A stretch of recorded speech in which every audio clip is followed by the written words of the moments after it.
Hitler की आत्मकथा mine camp पहली बार 1925 में छपी और जल्द ही ये इतनी फेमस हो गई कि दुनिया भर की भाषाओं में इसका अनुवाद हुआ। किताब खूब बिकी। हालांकि एक देश था जहां ये किताब बैन थी, देश का नाम फ्रांस, और ये बैन खुद हिटलर ने लगाया था। क्यों? दरअसल किताब में हिटलर फ्रांस को अपना सबसे बड़ा दुश्मन बताता है। चांसलर बनने से पहले ही वो फ्रांस को हराने का सपना देख रहा था, इसलिए वो नहीं चाहता था फ्रेंच लोगों को उसके इरादे के बारे में कुछ पता चले। चांसलर बनने के बाद भी उसने कई बार ये दिखाया कि वो फ्रांस के साथ शांति का रिश्ता चाहता है, लेकिन पीछे पीछे युद्ध की तैयारी शुरू हो चुकी थी। साल 1936 में हिटलर हथियारों की एक फैक्ट्री का दौरा करता है, कहता है फ्रांस को तबाह करने के लिए मुझे बंदूक चाहिए।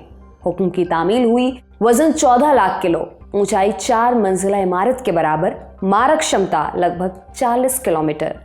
ये डिटेल्स है उस बंदूक की जो हिटलर के लिए बनाई गई, दुनिया की सबसे बड़ी बंदूक, जिससे चलने वाली गोली का वजन था 7000 किलो, और एक गोली चलाने के लिए कितने लोग चाहिए थे? 500 लोग। नमस्कार, मेरा नाम दिव्यांशी है। आप देख रहे हैं तारीख, जिसमें हम सुनाएंगे कहानी दुनिया की सबसे बड़ी बंदूक की।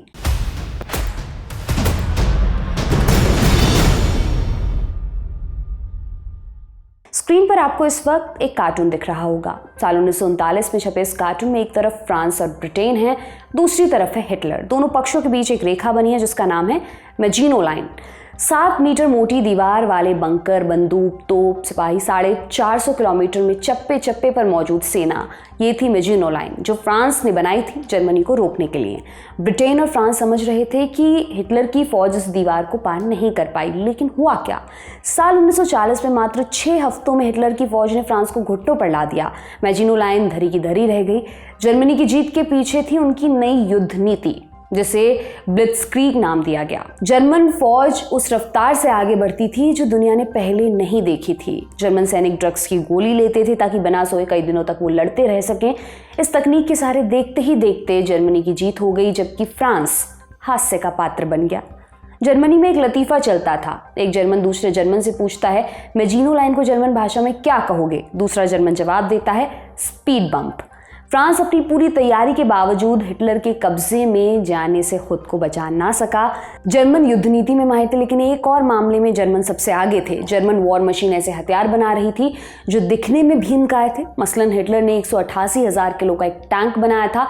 लड़ाकू प्लेन, सबमरीन जैसे हथियारों की एक लंबी लाइन जर्मनी में तैयार हो रही थी, जिसके जरिए हिटलर दुनिया जीतने का सपना देख रहा था। इन सभी हथियारों में सबसे भयानक थी एक बंदूक जिसका नाम था श्वेरर गुस्टाव। श्वेरर गुस्टाव जब बनी तो ये दुनिया की सबसे विशालकाय बंदूक थी, लेकिन ऐसे भीमकाय हथियार पहले भी बन चुके थे। साल 1586 की बात है। रूस ने 39,000 किलो की एक तोप बनाई थी जिसे नाम मिला जार कैनन। हालांकि उसे कभी चलाया नहीं गया। इसके बाद 1857 में ब्रिटेन ने एक मोर्टार बनाया। 47,000 किलो का यह हथियार रशिया से लड़ने के लिए बनाया गया था, लेकिन इसका भी इस्तेमाल नहीं हुआ। फिर बारी आती है हिटलर की बंदूक की। साल 1933 हिटलर के चांसलर बनते ही युद्ध की तैयारियां शुरू हो चुकी थी।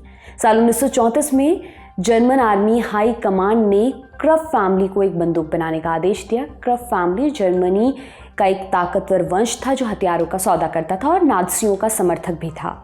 साल 1936 में हिटलर ने खुद क्रफ की हथियार फैक्ट्री का दौरा किया और बंदूक के बारे में पूछा।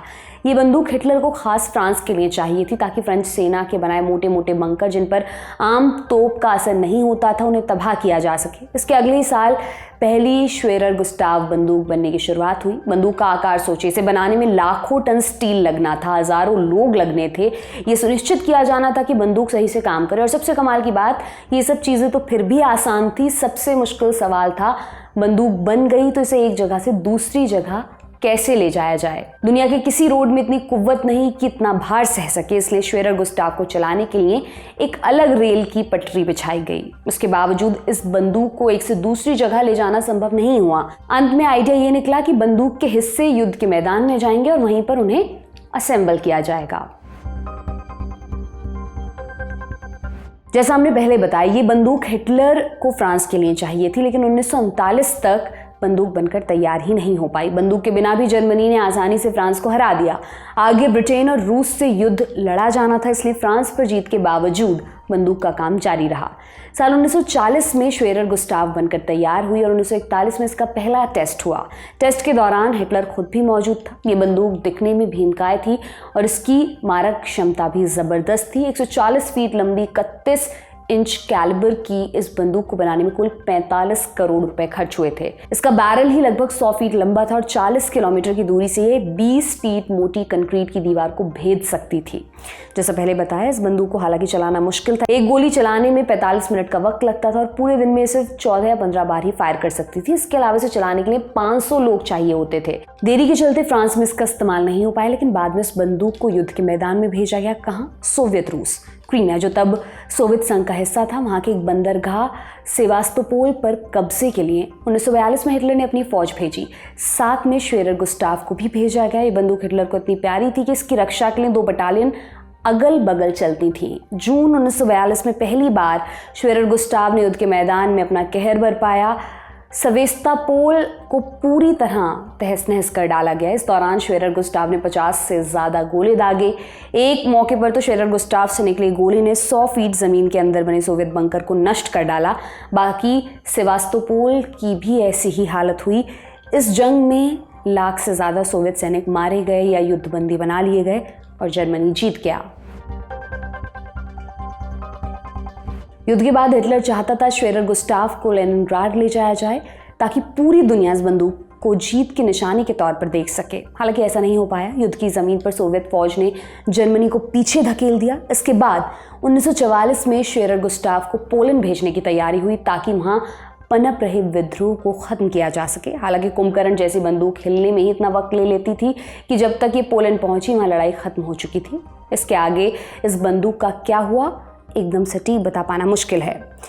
असलियत में हिटलर की बंदूक दिखने में जितनी भयानक थी, इसे चलाना उतना ही इम्प्रैक्टिकल था। इसे चलाने में जितने सैनिक लगते थे, वो अगर युद्ध में लड़ते तो ज़्यादा असर डालते। इसके अलावा इतनी बड़ी बंदूक आसमान से आसानी से नज़र आ जाती थी, इसलिए मित्र राष्ट्रों के लड़ाकू प्लेन आसानी से निशाना बना सकते थे। इन सब कारणों के चलते मशीन इतनी पेचीदा हो गई कि अंत में सिर्फ 2 ऐसी बंदूकें बनाई गई। युद्ध के आखिरी सालों में इनका इस्तेमाल भी नहीं हुआ। कुछ दस्तावेजों के अनुसार 14 अप्रैल 1945 के रोज़ जर्मनी के सरेंडर से एक दिन पहले श्वेरर गुस्टाव को खुद जर्मन फौज ने ही नष्ट कर दिया ताकि ये मित्र राष्ट्रों के हाथ ना लग जाए। 22 अप्रैल के रोज़ जंगल में इस बंदूक के पुर्जे मिले।